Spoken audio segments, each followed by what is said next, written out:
Saudações, amigos! Missão Carcará.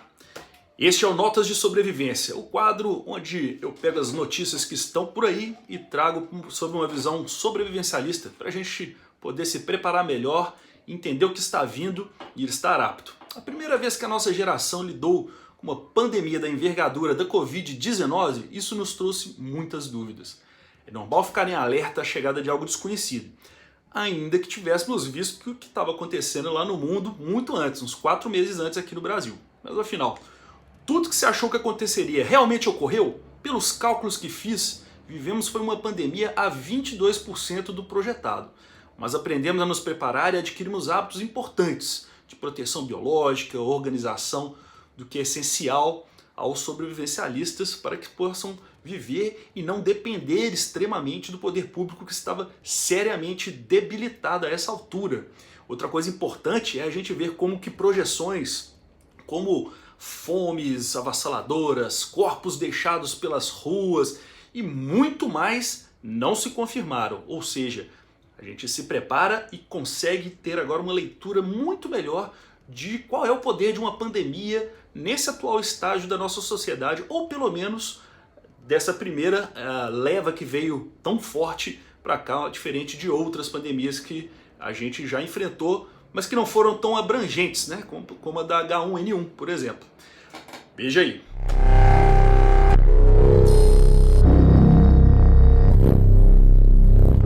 As primeiras previsões da Covid-19 eram catastróficas para o Brasil. Diziam que se o país não tivesse isolamento, teríamos 1,1 milhão de mortos até agosto de 2020, segundo o Imperial College de Londres. Foi uma notícia que trouxe o caos, trouxe muita preocupação.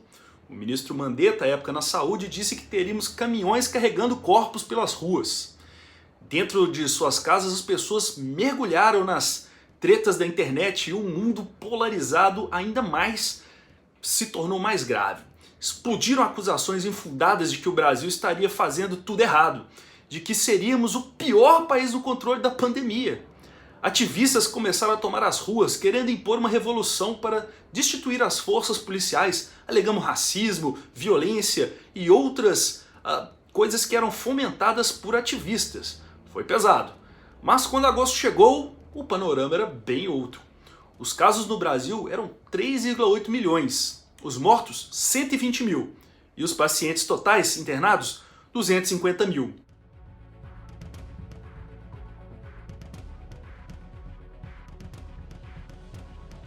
E quais eram as previsões do Imperial College e de outros? Bem, comparando o modelo alarmista do Imperial College, deu para ver que a pandemia não chegou nem perto das previsões e foi razoavelmente contida assim. Com distanciamento social de toda a população, seriam 627 mil mortos, ou 5 vezes acima da realidade. 42,7 milhões de infectados, o que daria 11 vezes acima do que realmente ocorreu. E as internações, pessoas precisando de médicos, eles achavam que seriam 831 mil aqui no Brasil, 3 vezes menos do que ocorreu, mais do que ocorreu.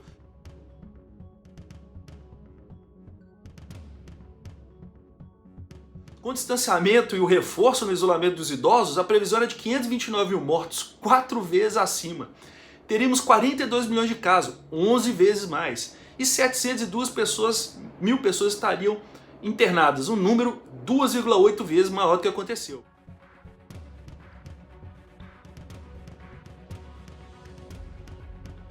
Não é nada para se comemorar, eu sei, são números muito expressivos, mas nos fazem pensar aí e ter uma experiência para discernir melhor o real impacto das ameaças e nos manter preparados, atentos às notícias, vendo o que e quem propaga realmente o que ocorre, quem busca apenas narrativas irresponsáveis para favorecer um lado político, ao primordial que é informar e trazer a sabedoria para as pessoas se prepararem.